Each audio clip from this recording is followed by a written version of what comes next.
America और Iran के बीच चल रहे युद्ध और उसकी वजह से पूरी दुनिया में जो हालात हैं उस पर बात कर लेते हैं। अमेरिका ने 11वीं रात भी ईरान के अलग अलग शहरों को निशाना बनाया, उसमें बंदर अब्बास सबसे खास रहा। बंदर अब्बास के अलावा जस्क में भी ज़बरदस्त बमबारी अमेरिका की तरफ से की गई है। पलटवार करते हुए ईरान ने एक बार फिर से जॉर्डन, बहरीन, कुवैत, इराक, इन सारे देशों में निशाना बनाया है अमेरिकन एसेट्स को। एक जो बदलाव हमने देखा कल की तारीख में, कल बहरीन में अमेज़न का जो डेटा सेंटर है ईरान ने उसे टारगेट किया था। ईरान की तरफ से कहा गया कि जिस तरीके से उसके इंफ्रास्ट्रक्चर को अमेरिका निशाना बना रहा है, इसके जवाब में अब अमेरिका से जुड़े हुए जो जहां से अमेरिका हमले कर रहा है उन देशों में भी उनके इंफ्रास्ट्रक्चर को निशाना बनाया जाएगा। और जहां जहां से डेटा कलेक्ट करके अमेरिका हवाई हमले करने के लिए या अमेरिकन हमले करने के लिए उन डेटा का इस्तेमाल कर रहे हैं, उस टेक्नोलॉजी का इस्तेमाल कर रहे हैं, उन सारी जगहों को भी हम निशाने पर लिया जाएगा। इसमें स्टार लिंक का भी नाम है, इसमें गूगल और दूसरी अमेरिकन कंपनीज का भी नाम है जो इस पूरे रीजन में खाड़ी देशों में कारोबार कर रही हैं। इनको भी नुकसान पहुंचाने की चेतावनी एक बार फिर से ईरान की तरफ से दी गई है। और बहरीन में अमेज़न का जो डेटा सेंटर है उस पर हमला उसी कड़ी के तौर पर देखा जा रहा है। लेकिन उसके बाद एक बार फिर से जॉर्डन में अल मुवाफ़क़ जो सॉल्टी बेस है जिसे अज़राक भी कहते हैं, और एक बार फिर से वहाँ ईरान ने हमला किया है। बहरीन में हमले हुए, कुवैत में हमले हुए। आपने देखा होगा जिस तरीके से पावर प्लांट को निशाना ईरान में बनाया गया, पेट्रोकेमिकल प्लांट को निशाना बनाया गया, उसी तरीके से कुवैत में भी एक पावर प्लांट को ईरान ने निशाना बनाया। बिल्कुल साफ दिखाई दे रहा है कि टिट फॉर टैट वाले अंदाज में ईरान की तरफ से जवाब दिया जा रहा है। और ईरानी संसद के जो स्पीकर हैं मोहम्मद बाकर गालिबाफ, उनकी तरफ से साफ किया जा चुका है कि किसी भी तरह से अब अमेरिका की तरफ से होने वाले किसी भी हमले का जवाब न दिया जाए, ऐसा मुमकिन नहीं है। और अमेरिका ने शायद हमें समझने में भूल कर दी, बल्कि हम उनको समझने में एक तरीके से मास्टरी रखते हैं कि वो किस तरह के मूव होंगे और वो क्या क्या कर सकते हैं। ये सारी चीज़ें हमारी निगाह में हैं और हमारे सारे फैसले उसी पर आधारित हैं।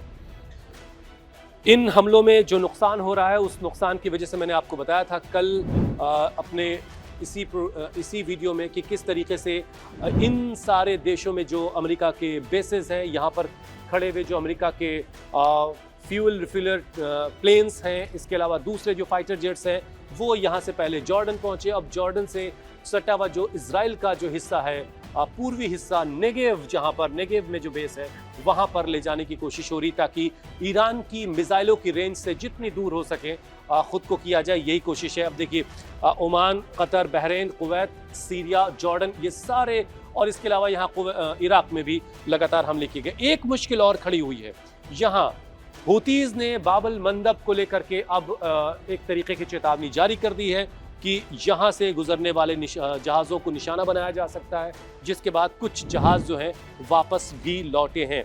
अब देखिए ये पूरा हिस्सा जो है ये सऊदी अरब का है, इस तरफ से गुजरना है तो आपको हॉर्मुज़ से होकर के जाना पड़ेगा, और अगर इधर से जाएंगे, जब इधर की तरफ ब्लॉकेट था तो सऊदी ने अपने सारा ऑयल इधर से निकालने का काम शुरू किया था। लेकिन अगर ये हिस्सा भी बंद होता है तो फिर इस रास्ते से एक काफ़ी लंबा रूट लेकर के अपने शिप्स को सऊदी को निकालना पड़ेगा। मतलब एक नई मुश्किल बाबल मंदब में खड़ी होती दिखाई दे रही है। तो ये इस रीजन का जो पूरा मसला है वो अभी लगातार बना हुआ है, लेकिन इसकी वजह से पूरी दुनिया में उथल पुथल मची हुई है। क्रूड ऑयल की कीमतें लगातार बढ़ती जा रही हैं, $90 पर बैरल को पार कर चुकी हैं क्रूड ऑयल की कीमतें।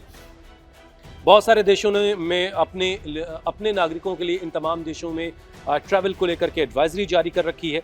लेकिन एक और चीज़ हुई है जो आपके लिए जानना बड़ा ज़रूरी है। सीनेट एप्रोप्रिएशंस कमेटी हियरिंग में पीट हेग्सेथ की पेशी हुई। अब जाहिर है उसमें बहुत सारी बातें हुई, लेकिन उसमें हालात जो है काफ़ी गर्मा गर्म हो गए जब सीनेटर हैं मिशिगन के गैरी पीटर्स, उन्होंने हेग्सेथ को एक फेल्ड लीडर कह दिया। अब उसके बाद जाहिर सी बात है बहुत सारी बातें हुई। गाज़ा और ईरान में मारे गए बच्चों को लेकर के भी बहुत तीखे सवालों का सामना हेग्सेथ को करना पड़ा। अब जाहिर है इसके बाद हेग्सेथ को अपनी सफाई में कुछ तो कहना था। उन्होंने कहा कि भाई हमने हमले जानबूझकर नहीं किए। मिनाब वाली बात आपको याद होगी, 165 से ज़्यादा बच्चों की जाने गई थी मिनाब में, और पहले दिन उस स्कूल पर हमला हुआ था जिसमें इतने सारे बच्चों की एक साथ जाने गई थी। इन तमाम सवालों का भी सामना पीट हेग्सेथ को सीनेट की इस कमेटी के सामने करना पड़ा। बहरहाल इसके अलावा उन्होंने जो अपनी बातें वहां पर रखी हैं उसमें अतिरिक्त एक्स्ट्रा फंड की मांग रखी है। $37 बिलियन से ज्यादा का खर्च, करीब $38 बिलियन से ज्यादा का खर्च इस इलाके की जंग पर अमेरिका अब तक खर्च कर चुका है और $90 बिलियन की मांग पीट हेग्सेथ की तरफ से कमेटी के सामने रखी गई है। ये सारी चीजें हो रही हैं। इस बीच डोनाल्ड ट्रंप ने कहा है कि ईरान को परमाणु हथियार रखने की इजाजत नहीं दी जा सकती। ये वो बयान है जो बार बार अमेरिका और इजराइल की तरफ से दिया जाता है, जबकि ईरान शुरू से अब तक इसी बात पर कायम है कि वो परमाणु हथियार नहीं बना रहा है। जब पहले 28 फरवरी 2026 में पहले दिन हमला हुआ, उससे पहले जो टॉक्स चल रही थी जिसमें ओमान के विदेश मंत्री शामिल थे और कतर के लोग शामिल थे, उसमें भी ये सारी चीजें उसी तरीके से चल रही थी कि परमाणु हथियार ईरान नहीं बना रहा है।